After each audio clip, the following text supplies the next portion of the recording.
Hello everybody, welcome back to the show, and we finally have in our hands, so to speak, chapter 78 of Ragna Crimson, or we should say part 1 of chapter 78. Because here's the thing, Daiki Kobayashi said on his Twitter that he meant to release a 52 pages chapter this month, but since he had problems, he had to split it in two parts.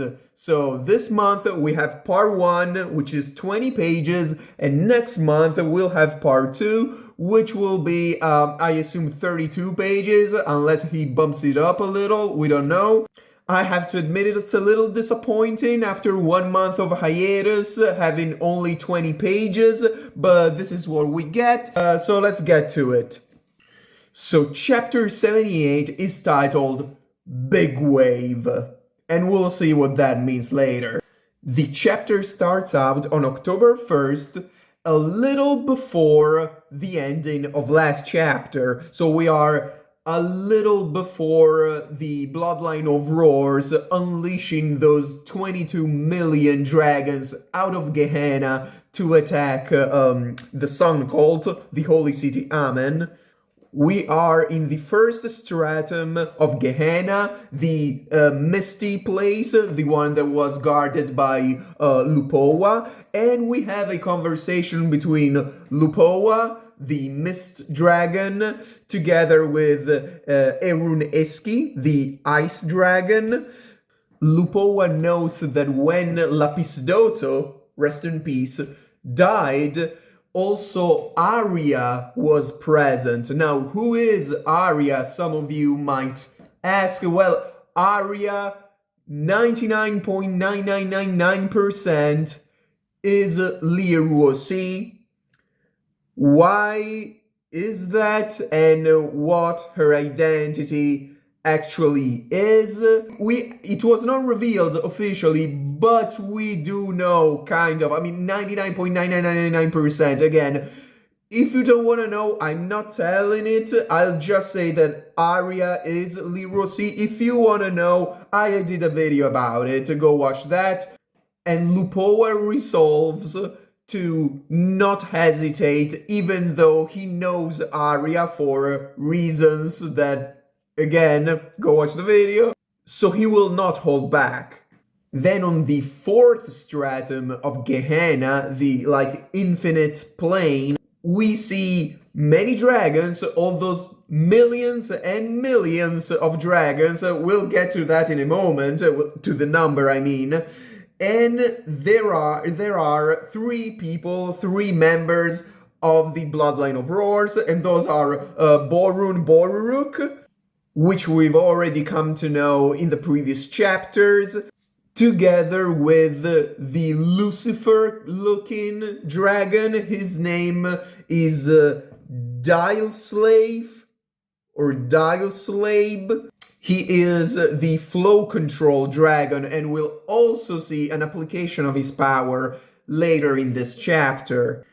The other one is the big Hulk-like guy, which in my previous video I called Stego Dragon, because he has those bone plates, kind of like Stegosaurus, jutting out of his back. His actual name is Gonazim.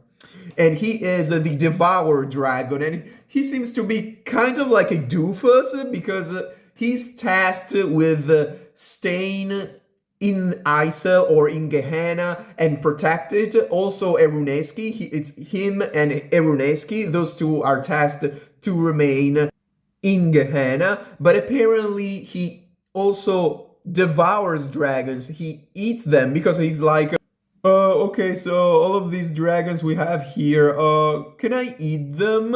And then Borun is like, no, of course not. What? And then he's like, oh, okay, I see. Can I eat them? So he's that kind of character, you know?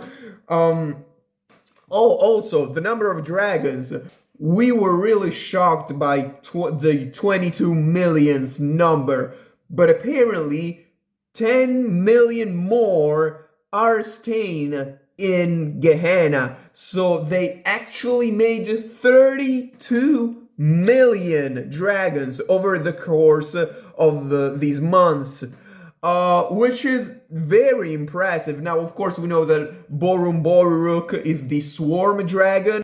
She has the ability to create dragons en masse, and also by taking the blood of other superior dragons, she can create also mid-level dragons. You know how mid-level dragons use a high-level dragon as a kind of a genetic template, and they are like, they replicate some of the abilities of said dragon. So she can make those provided she takes the blood of said superior dragon. So she created many dragons, and with the help of Jizurka and Eruneski, she froze them up for months or weeks, months, or whatever, and now they're ready. They have unfrozen them. Then we move to Isel in the unknown stratum. We don't know if it's the 5th or the 6th. We don't actually know how deep it is,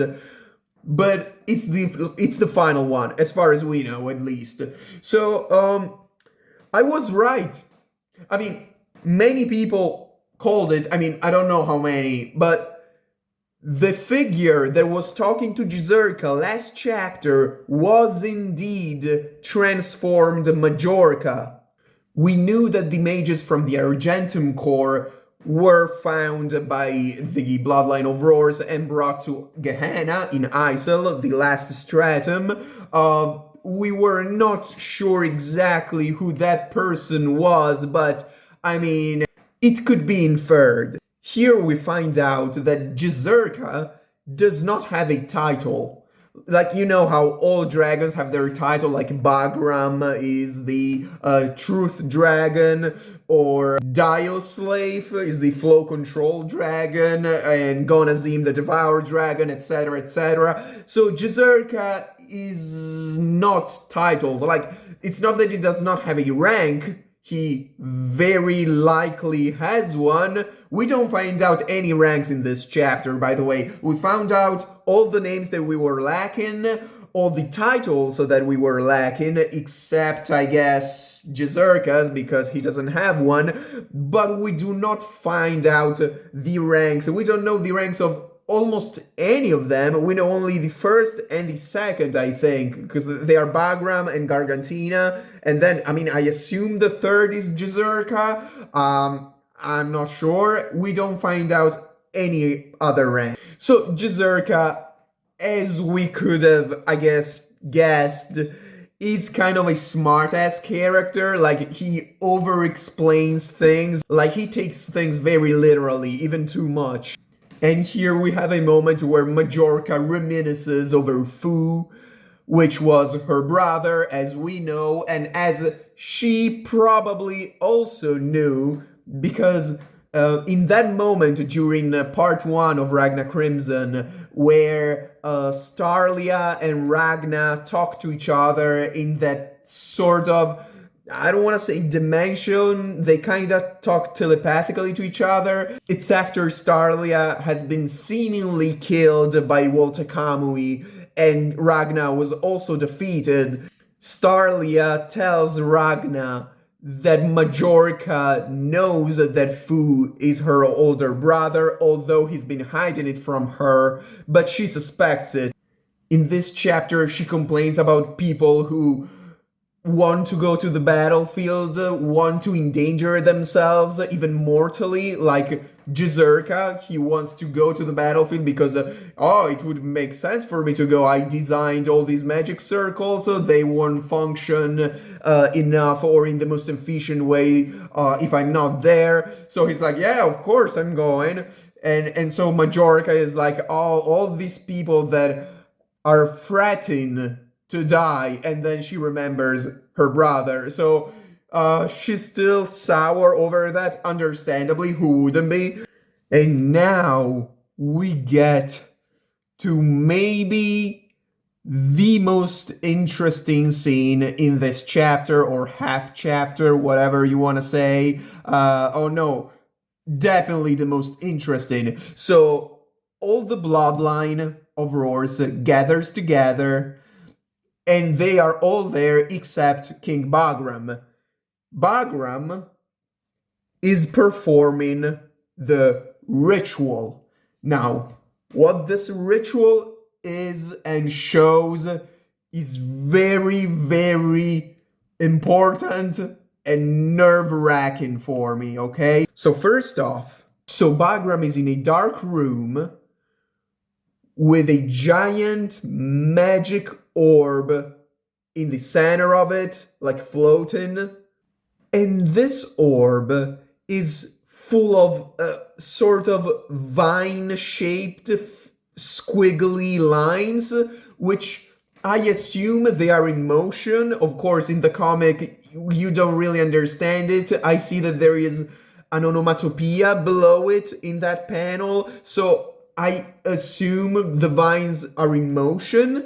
Also, the orb, this kind of transparent orb with the vines inside. On the surface of said orb, there are lines and circles, almost as if it's some kind of giant magic circle, if that makes sense. So, Bagram is alone in this room, but not really, because he is in, let's say, holographic call with Ko Tenran and Sigmalio, whom are over in Japan, but they are sort of present there because they are holographically assisting to the scene, to the ritual. So Bagram extends his hand to a floating magic circle, and all the squiggly lines, all the vine-shaped forms inside the orb sort of gather and are sucked by the palm of his hand. You even see the veins on his hand and his face starting to bulge for an instant, then he goes back to normal. And after this is done, after all the vines are done being sucked into him, then the orb is cleared, and it shows that inside there is just the globe, the Earth, the planet Earth. And here there's something that kinda racks my brain about the orb. So, Australia is intact. Many of you, maybe all of you, must be pretty puzzled by this statement, but in my first video, the one about Ragna Crimson's geography, I showed this panel from chapter 47, I think, which shows an orb that features Australia as being broken in 4. This is in the manga. This is not in the anime. The anime does have this scene, but the globe is turned in another direction, like towards Africa or America, so we don't see Australia.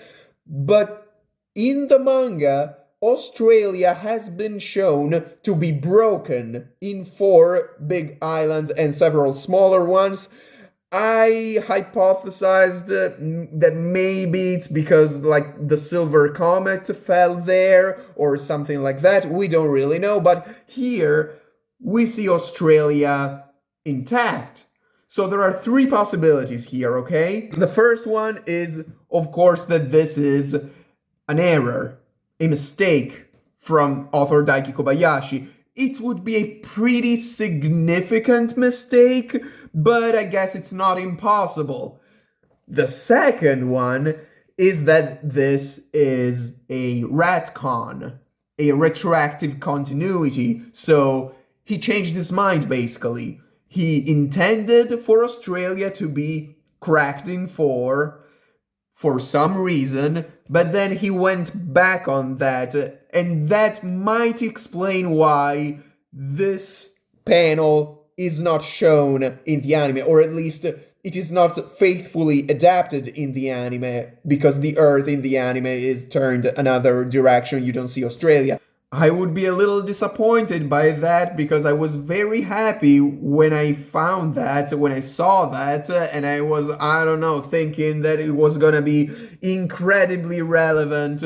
The third and final one is that, well, I guess it's possible that the globe that we are shown in this chapter, chapter 78, is a previous version of the Earth, like how Earth was like 500 years in the past of Ragna Crimson, which is around our time, and maybe something happened, and then in chapter 47 we saw how it is now in the present of Ragna Crimson. So I guess it's possible it's neither a retcon nor a mistake. I guess we'll see. If it were a retcon, I'd be quite sad. So then Sigmalio ends the call by saying pretty damn interesting things. He says that now the Sun Cult versus Bloodline of Roars war, so the fight that is about to begin, is a part of the world magic's expression. So we know that the world magic is the ultimate goal of the Bloodlines. It's probably what would allow the dragon god to finally be born in this world. It's very weird how he puts it. It's almost as if there needs to be a series of events to make the world magic happen, and that now somehow they did so that this war is one of them. And then he says that they cannot intervene. Now that this war is part of the world magic's expression, the other bloodlines, I mean, the rest of them, so Sigmalio, Kota, and Ran, they cannot intervene anymore. So is that the reason, or is for a similar reason, that the winged bloodline from part 1 of Ragna Crimson managed to be exterminated without the other bloodlines attacking, like giving support to them? Because Crimson says pretty much at the beginning of the story that the bloodlines are active only one at a time. There's only one active bloodline at a time.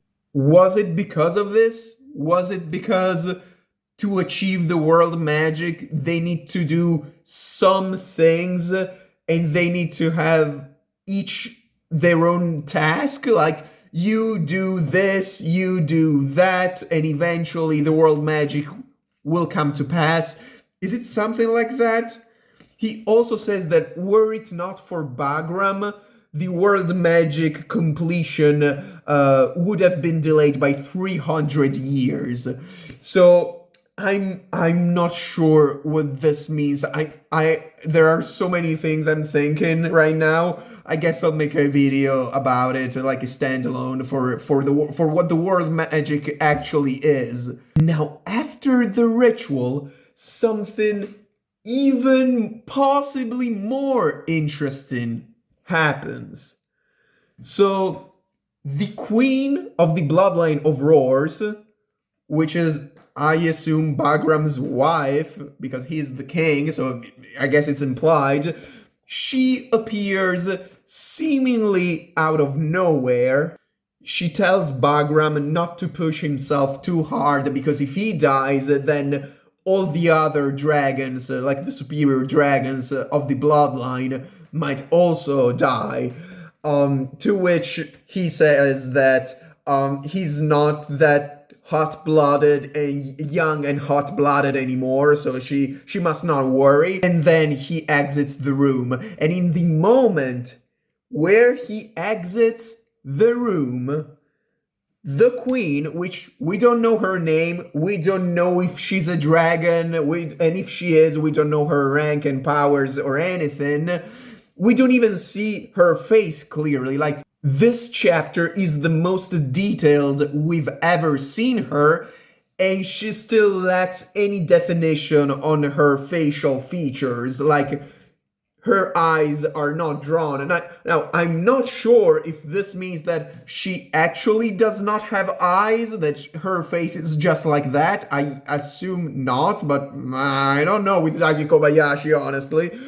Or Daiki Kobayashi is still hiding from us her appearance, her face. Some people in the comments of other videos I made have posited that the queen could be the previous monarch, that Rex girl, which is very likely to be the person who was killed by Crimson in that sort of flashback. I don't think that's Rex, just because they don't really look all that similar. I mean, I know that they are dragons, they probably can change their hair color, but I don't know. I mean, it might be, I guess. I don't really feel it. But what she does, and what's very interesting right now, is that she, again, disappears, and she seemingly turns into a petal. I'm telling you, we've already seen that petal in chapter 66, which is her first appearance before she, again, seemingly appears out of nowhere. At that time, we just assumed that she was waiting in the shadow and then she came out of it. But apparently, we see that petal before she appears in chapter 66. So yes, it seems like she either is a petal and can turn into human form, but there's also something interesting because every time we've seen her talk, it was when there was only Bagram in the room. So is it maybe that she's dead and now that petal can project her? Is it a ghost that is somehow linked to a petal or something like that?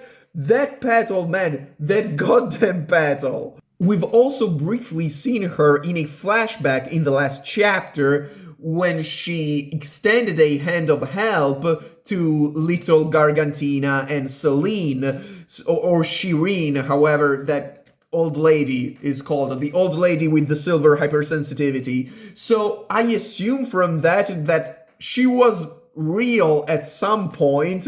Maybe now she's not, maybe, you tell me in the comment. So when Bagram is out, we see the people of Isel cheering for him like they hate the cult. Like, again, probably my theory is that they are the rejects from the cult, but we'll find out in the next chapters, I guess. Also, Skirim Zaha, the superior dragon from the bloodline of Roars, whom was introduced the last chapter, he asks Bagram for some kind of morale-boosting speech. And, well, Bagram's words have power. They can really change existence. But Bagram himself is ironically not someone who talks a lot. So he just says that he trusts them, that he trusts the other members of the bloodline. So now at 1740, which is 5:40 p.m. of October 1st, the attack from Gehenna starts. And I just want to open a little tangent here. So the fact the hostilities open now and that Gonazim and Erun stay back, does that mean that the final scene of last chapter, where we saw all the dragon scourges lined up and all the bloodline of Roar's dragons also lined up, was that just to show what was going to happen? Is that a real event that occurs? Did that happen? Do they actually line up everybody at some point, or was that just to show, to pump us up? Well, it's not something. I'm not mad if it doesn't happen. I'm just asking. So in my last video, I wondered whether Nimhamnim was cloned successfully. So if they had made a clone that was very similar to the original, even in their magical power, in these months between April or May and October 1st. So apparently no, but they did clone her several times, and she is in the rear guard, where also Carla, the Saintess of Time, is. And I'm kind of wondering why. I mean, Carla makes sense. Carla uses time magic to heal people, so it makes sense that she's in the rear guard. But Nim Ham Nim, she can. I mean, her powers are being very unlucky and causing people around her to be very unlucky and creating prisons. And most of the clones probably cannot even create that good of a prison like we saw in chapter 73. So why are they there? I don't know really. We'll find out. Tell me in the comments. So all the cult's dragon scourges are getting ready for battle, with Reptelica doubting the dragons will reach Amen where they are anytime soon, because it takes a lot from Gehenna, you know?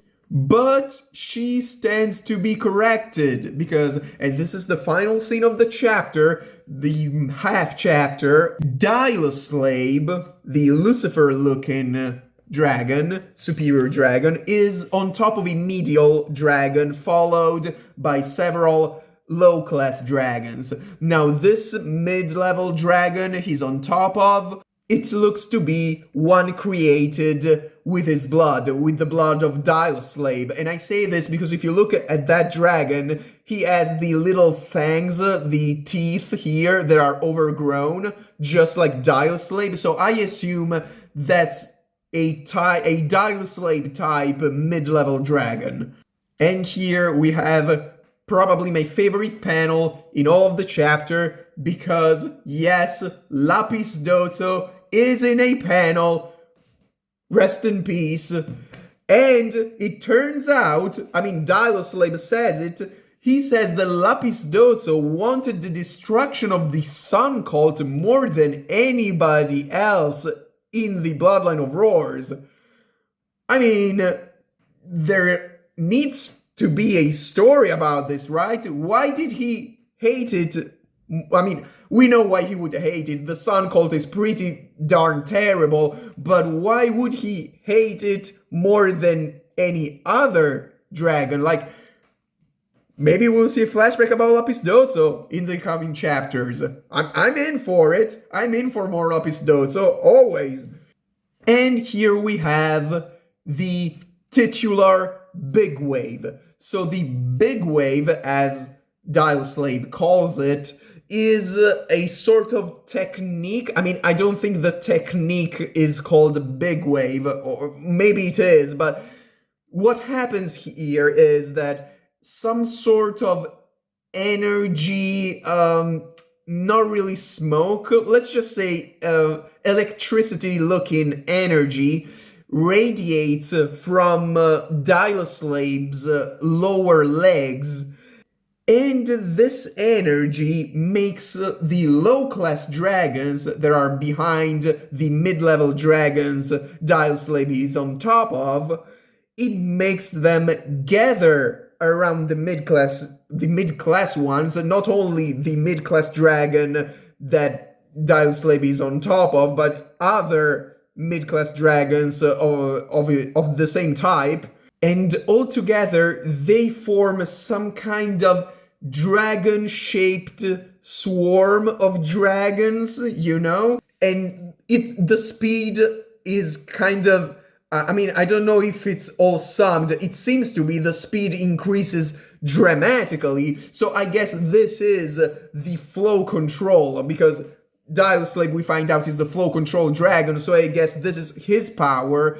All the low-level dragons gather around the mid one, and the shape of the swarm is that of a giant dragon, and the total speed is is way higher. And this is where the half chapter ends. I just want to say that the fact that Raptelica says, oh, they won't get here anytime soon, and then Dioslave proves her wrong, to me, it kinda sets up a match between the two. Okay, so the last thing I want to say, guys, is thank you. Because this is not a big channel, clearly, but all the comments that I've received have been positive and enthusiastic, and I really like it. So I want to thank all of you. I'll see you in the next video. Ciao.